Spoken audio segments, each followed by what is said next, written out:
Shopping complete করার পরে আমরা বাড়ি ফেরার পথে সেন্ট্রাল অ্যাভিনিউর আনন্দ রেস্টুরেন্টে এসেছিলাম। এটা একটা ভেজিটেরিয়ান রেস্টুরেন্ট।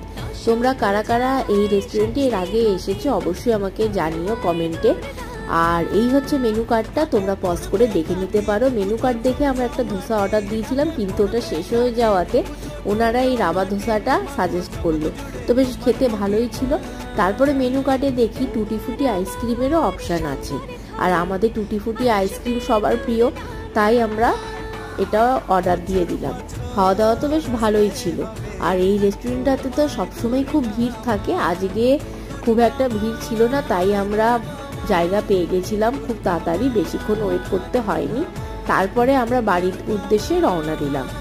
আর এই পুজোতে কি কি জামা কাপড় কেনা হয়েছে সেটা নিয়ে অবশ্যই একটা বড় ব্লগে তোমাদেরকে দেখাবো। তো আজকের জন্য টাটা, দেখা হবে আরেকটা মিনি ব্লগ নিয়ে।